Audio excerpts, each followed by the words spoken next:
I am at my niece's birthday party right now. Oh, And we are beautiful. live. And All we're right, now we're live. I just went out and picked up some toys for the kids. Clem's at a birthday party because I've consoled and I'm on cloud nine. You know what? You leave like 35 runners on base and your star player goes missing, and I just don't even care because I consoled. And I know deep down you wish that you consoled last night because you wouldn't even care about today. But I know today you were worried and you were panicking and you were annoyed and you're angry because you haven't consoled yet because you're an idiot. Kevin, when obviously when the news about Yo going missing had come out, I was in the middle of writing a blog. It was the most niche blog ever, but I knew Mets fans appreciate it, where I was just ripping Brody for Jeff. So this day starts with Jed Lowry going on the 45 IL. I said it's basically the 999 million day deal. He's never coming back. He was never truly here. I don't care what 7 at-bats in September last year said or whatever. Right. Then they trade for Billy Hamilton, a man we wanted them to trade for pick up last year for free. Just sign him for money. They didn't do it. He ended up gutting us in like a huge game that was kind of where the season was hinging on the balance. Instead of signing him this winter, they then trade a prospect for him. Granted, a prospect who hasn't pitched in a couple of years and like but you know what? We know that prospect will now pan out to be something amazing. I'm buying all of his stock. I'm buying every ounce of stock I can get of his right now, and like.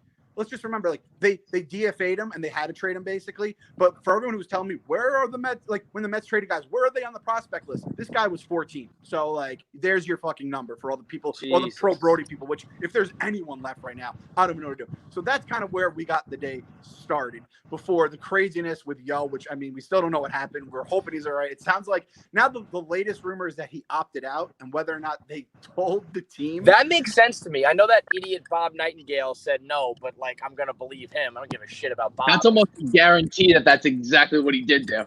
The second Bob says anything, you're like, well, I guess he opted out. Do the opposite, right? I mean, it's scary that with Cespedes, like we all felt it. There's like this looming black cloud over Cespedes. There's always been rumors about his defection and the cartel and smuggling and like owing people money. And I don't know if like that's real or reasonable, but we all feel it. So when Derrick Rose went missing for the Knicks, it was just like, yeah, I don't know, something crazy's going on. It's Derrick Rose. He's a malcontent. The Knicks are a joke. Cespedes goes missing, and it's like, I hope he's alive, which I know sounds like a crazy leap, but there just has always been these swirling rumors that he's caught up with the wrong people. So I think I would say the probability is like he went golfing and didn't care. He like didn't realize it was a day game. Number 2, he opted out and didn't tell the Mets. And then number 3, like God forbid it's something terrible. But it's like the only player in baseball where a rumor like that or news like that really gets your wheels spinning. Like, I don't know what's going on here. So like, how do you lose track of them though? Is you're at the hotel, you take the bus with the team, like you wake up in the morning, he's just not in his room. Yeah, like if it was a home game, it'd be different. Where it's like I don't know, that's where he lives, is what he does. But that just makes me think if he got disappeared.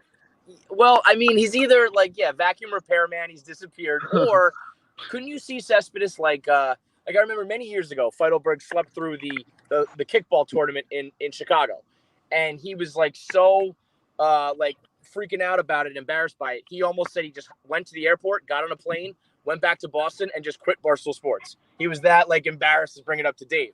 What if Cespedes didn't realize it was a day game, and then rather than like face the music, he was just like, I'm turning my phone off and I'm like, I'll go back to the hotel, I'm going to the golf course, whatever, because he just didn't want to hear it from the Wilpons and the idiots that, you know what I mean? What's up, baby? It would be a real life console. It would be the first ever player to just console the season, mid-year, which like Kevin said, today, as all the craziness went down, and I'm talking about also the stuff on the field, like that. What did they finish? It was 1 for 12 runners in scoring position last I saw. Right now, there's runners on first and second. They're not going to score again. So, I mean, my guy Jesse Jacobs from the Churning Group was keeping up the tally of men left on base. Last time I checked, it was 22 runners left on base, which is like an impossible number. I'm like, in how many innings? What's going on here? So I consoled, so I don't even care about any of this. I don't care about any of it. So that's what I'm saying. You know, when you are like, you know, talking to the girl or whatever, and then your friend's like, that was the hint. She dropped on you the line to try to like, hey, and you're like, oh wait, I missed my in. That was the move that she was looking for me to make a move back. The console was 2 nights ago. I didn't take it when Travis Darno. I said it. It was on a silver platter. We knew it was coming from a mile away. That was the console moment. And today is the post console. You're just watching this go on in the field, and you're just like, I'm so happy I consoled. And you know what? I didn't console, and I was here because Peterson was on the mound. I was all excited. Let's go, baby. Let's get this. And then the most frustrating game of somehow the season, which is full of frustrating games, and like, what is it, a 9-game season so far? Yep. Or today's the 10th. Today's the 10th. Yeah. So I don't even know what to say right now. I hate myself for not consoling earlier. So that's the other thing. Now you got to like lean into it though. Now it's like, you're going to do it when Yo's missing. You got to wait till I at least find the guy. Yeah, I think so. Once, if Yo's are, hopefully he's all right. I'm consoling the franchise. I'm out on this team until they get a new owner, which we've said a million times. Because this is the other thing. We don't know what happened with Yo. We hope he's all right. The statement, everyone said it online a million times. The statement shouldn't come out from the team without knowing if he's like all right, like healthy wise.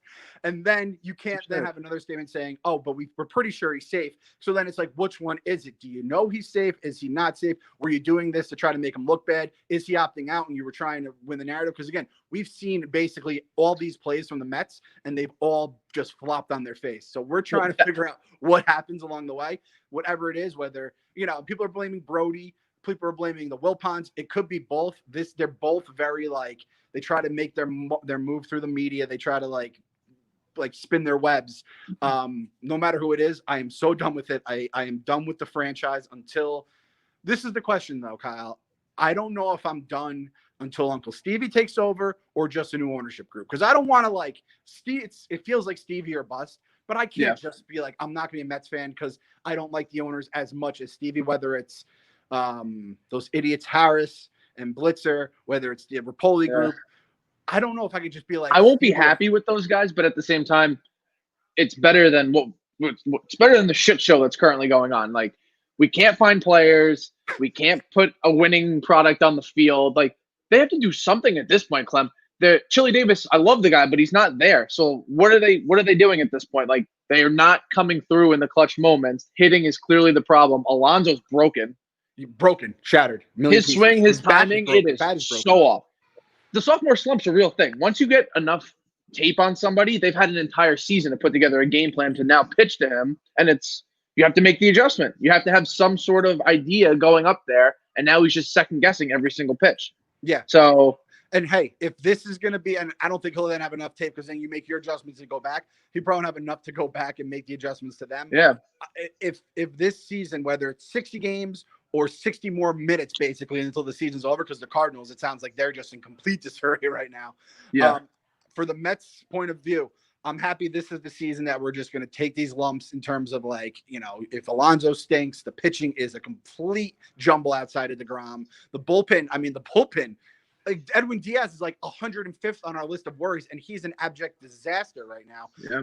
The fact that we've traded, I told you this before we went live, starting with Lowry on the DL, then we go, then we trade away a pitcher for Hamilton that could be legit, and just they list out all these pitchers we've traded for Edwin Diaz, or just players, and then pitchers, obviously Kalenic as well, for Edwin Diaz, Robbie Cano, Jake Marisnick, Billy Hamilton, and who's the other guy?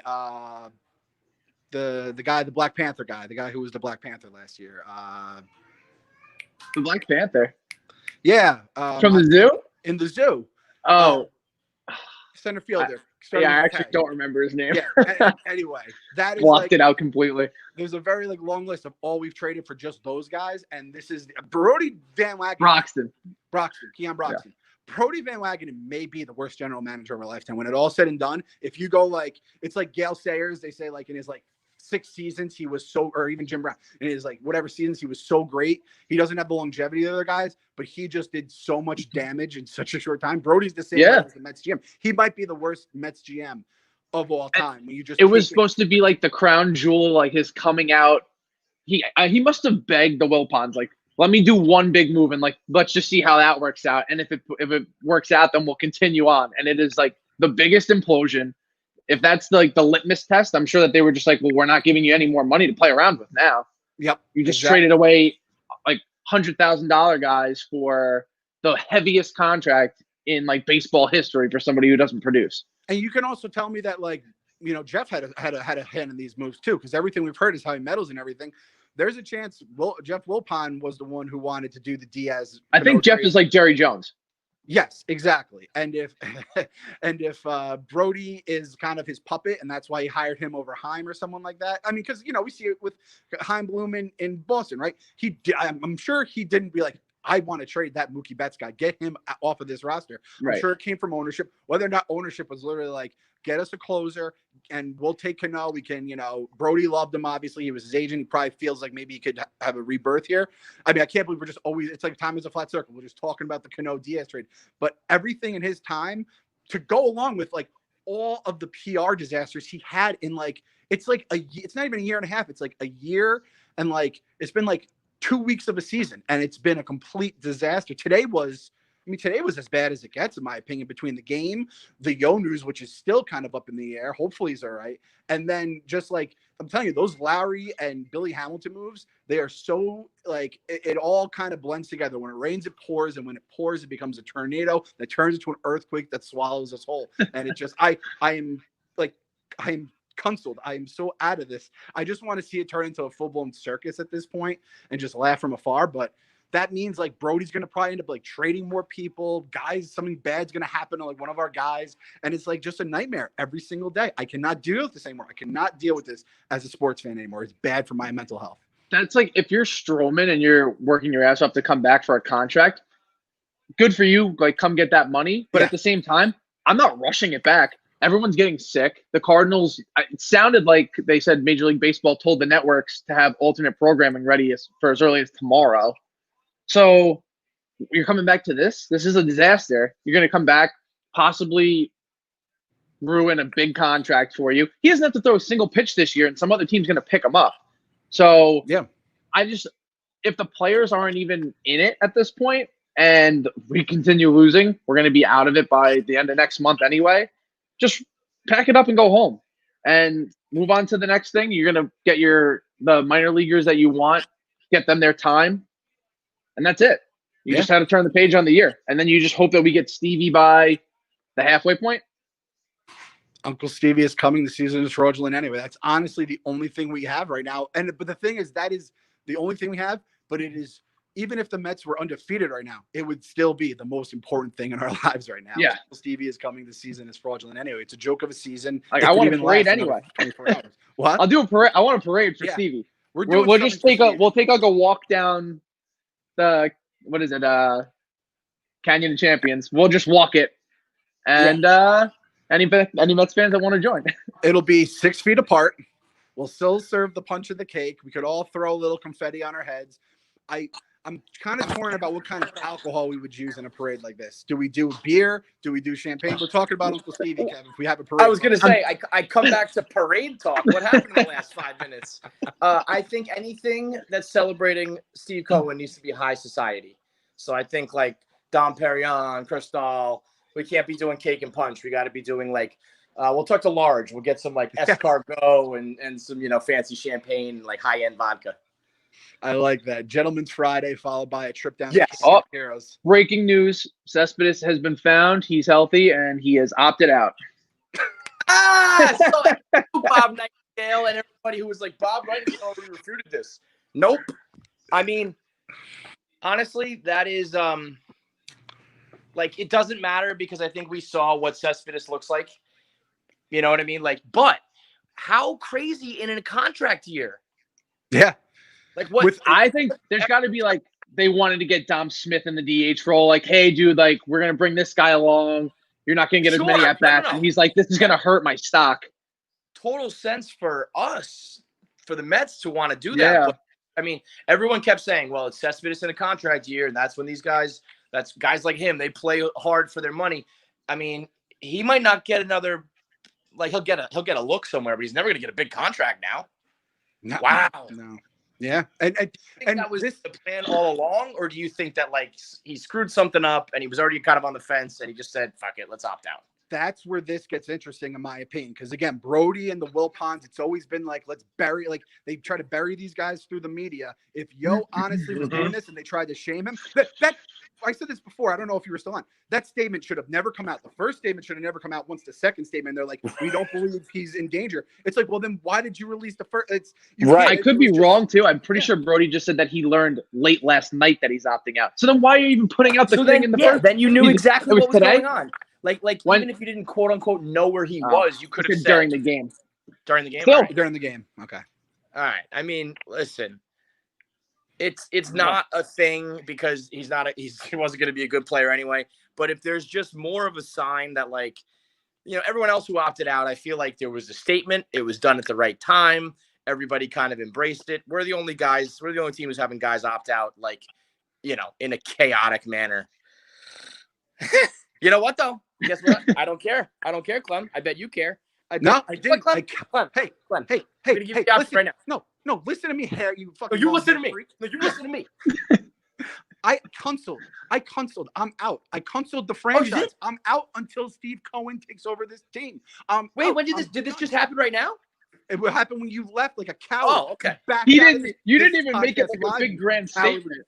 Fraud. Good. Okay, that's fine. Come join me. You can join me in Consolina. You have a hair like the lion from Wizard of Oz, and you lack heart like the lion. Or he doesn't have courage. You don't have any courage. Like courage. You heartless, cowardly lion. Fuck. Okay, so listen. Well, I like that. It's not even Consul decision. It's Consul indefinitely until Steve Cohen. Yes. Right. Now this is the point. This is where it gets sticky. Do we unconsul when we get new ownership if it's not Steve Cohen? Because I don't know. I'm honestly like, I've been so scarred with the Wilpons. I don't know if I could trust anyone but Steve Cohen at this point. Well, okay, here's the thing. You have to remember that prior to Steve Cohen, there was a time where we said anything other than the Wilpons, we'll take it. So it's Console for Cohen. It's kind of like that. That sounds like a campaign slogan. Console for Cohen. That does sound it. I think you have to remember that Steve Cohen is best case scenario, but anybody else is still going to be an upgrade. But I do think that we should say we reserve the right. It's wait and see. It's like, why should I have to pledge my undying allegiance to this new ownership that we don't know anything about yet? So if it's someone who we don't know, I think we get to tentatively unconsole with a right to opt back into the console. Yes, that's fair. And like honestly, at this point, I'm fully prepared for the circus. I said today was the day. You know how you always be like up, like that the girl, like the next morning you're thinking about it, you're like, oh man, like that was when she was looking for me to make the move. I missed my chance to make the move. Yep. Today was when I was like, I had a chance to make the console. Yeah. It was literally Travis Darno in Atlanta. What were you waiting for, you big fat dummy? And then, I mean, honestly, Yo goes missing. It's one of the worst baseball games of offense I've ever seen in my life. Ever. Jed Lowry on the $999 billion day DL. And Billy Hamilton, we trade our number 14 prospect from last season, Billy Hamilton, who could have signed last year, this year, and he killed us in Atlanta. It is the perfect Mets. When it rains, it pours. When it pours, it becomes a tornado. And then an earthquake swallows your entire family whole. That's what just happened here today. Another console. It's one of my most satisfying consoles. I'm pretty sure last year I said that as well. That I believe right after the Jay Bruce console, it got really bad. Yeah. But then we made that run and things got shaky for a minute with my console. But this one is like, if there was ever a better time to do it, I don't know what it was, because it has been. If I was still fully committed through this weekend, I mean, no, I jokingly put my head in the oven the other night. It would have been on. It would have been on 450 at the same time. So, listen, console for Cohen, console till Cohen. And if it's not Cohen, we shall wait and see. And maybe we come back, maybe we don't.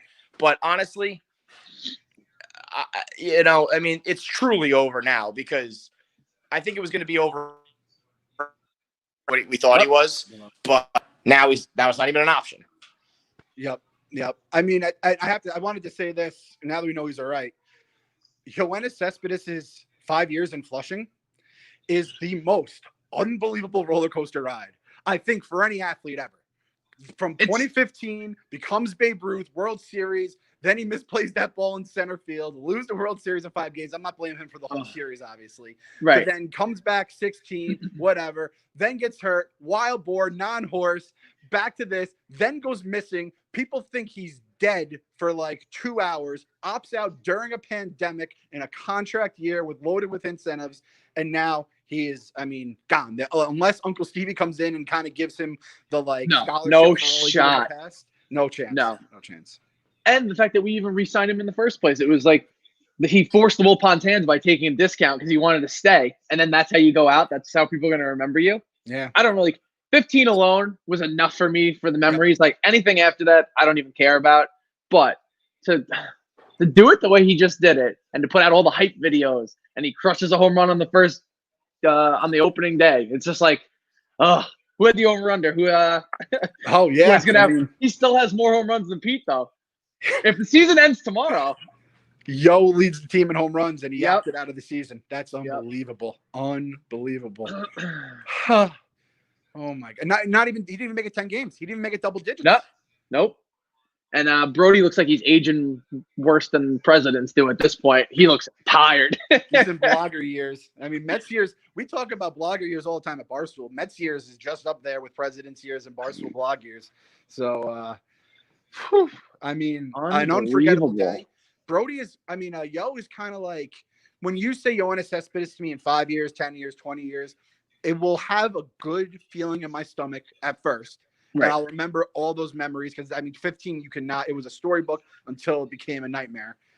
But it quickly then, sours, I don't think Reyes. I think Reyes it starts sour because it just ended so bad. The domestic violence was so ugly. And then you think about all those good times after, the bad part, goes away. It'll start warm inside, and then it just leaves you prickly. It's like, man, that was an ugly, ugly last few years, and a lot of money too burnt away, which went into Jeff's pocket, by the way. Jeff will. Oh yeah. Yep. Insurance money. He probably made more money back than we're going to lose on the Cano deal. Oh yeah. They're probably praying for injuries. If you do a breakdown of how much money Jeff pocketed versus how much he actually lost in I'd say he's definitely in the green right now, right? Between the insurance, it's 80%. Oh yeah. Yeah. So it's a very. And then they cry poor because they don't put that back into the payroll. Yeah, and didn't put a dime of it back into the payroll. Our biggest acquisition this winter was Dylan Betances on a 1-year, $10 million with a couple of incentives deal.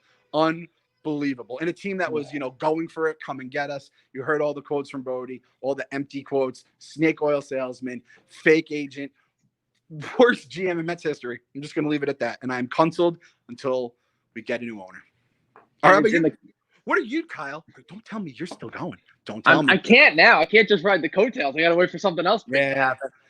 I'm trying to hold out long enough where the season gets canceled before I actually cancel the team.